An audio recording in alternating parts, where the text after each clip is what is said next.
Let's go back to the Palace of Westminster and join Christopher Hope, GB News' political editor, who I understand has a guest with him that is well known on this hour at GB News. Nigel, that's right. And joining me in Westminster Hall is Jacob Rees-Mogg. Jacob, a colleague from GB News, of course. Nigel Farage asked me a question like he always does. I didn't have an answer for him. He said, what happens on Wednesday if the peers don't roll over, as the whips expect, and accept that they're not going to get these changes through to the Rwanda bill? Before I answer that, can I just thank Nigel for standing in for me, apologise to my viewers for not being on parade, but I'm here to vote in support of the Rwanda bill and push it back to the House of Lords. If neither house can come to an agreement, then eventually the bill stops. But that has to be a decision of the houses. There are conventions, but there's no fixed rule. So if either house think it's worth having another go, we can keep on going until doomsday. The Salisbury Convention doesn't kick in because that's a second reading, so it keeps going. At some point, if there's no movement, you have to pause, all collapses, and we have a year's wait, by which time there's an election.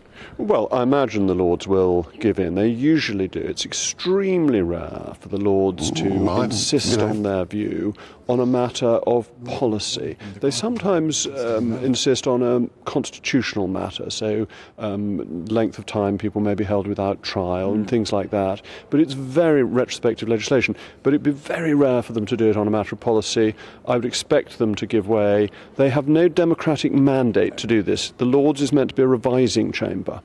Michael Tomlinson, the illegal migration minister, he says the reason why the government's opposing these 6 amendments and offering a solution on the 7th is because they don't want lawyers to get their claws into this bill and this act when it becomes an act and stopping the flights taking off. Is that right? Oh, the amendments are wrecking amendments. They're quite outrageous that they're an attempt to stop the democratic will of the British people in getting the boats ended. And the House of Lords, who are lefty lawyers loving Brussels, I can't think of an L for Brussels, tied into the European Convention on Human Rights, which is bonkers and is now telling governments they've got to be more green and interfering in the minutiae of policies. That's what you've got in the House of Lords. It's a lot of Labour members and a small number comparatively of Conservative members, a lot of crossbenchers who are infected by the lefty wokery of the quangocracy, and they're obstructing the will of the British people. I wasn't asking for a monologue, but I got one.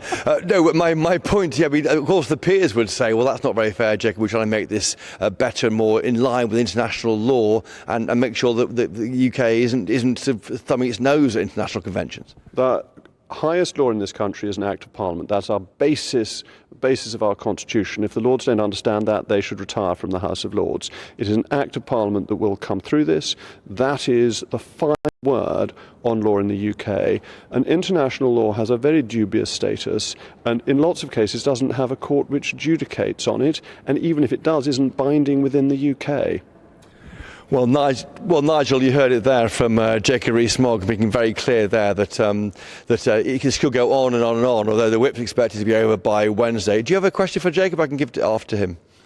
Yeah, Jacob seems very confident that the Lords will back down, and yet there's some quite senior peers saying that they won't back down, and they see a relatively weak Conservative government coming towards the end of its days.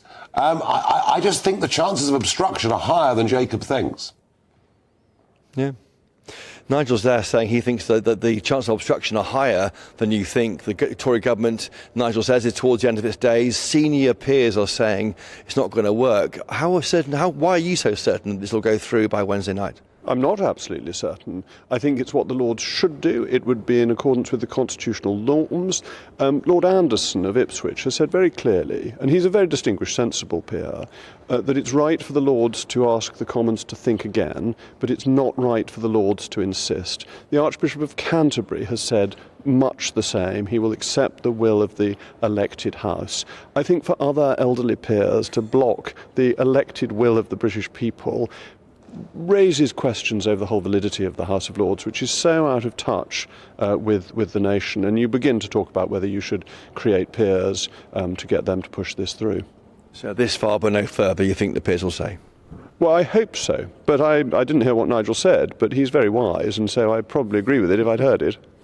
Well, Nigel, you heard the answer there from Jacob Rees-Mogg. He Thank thinks you. it's not going to be a problem. We'll wait and see.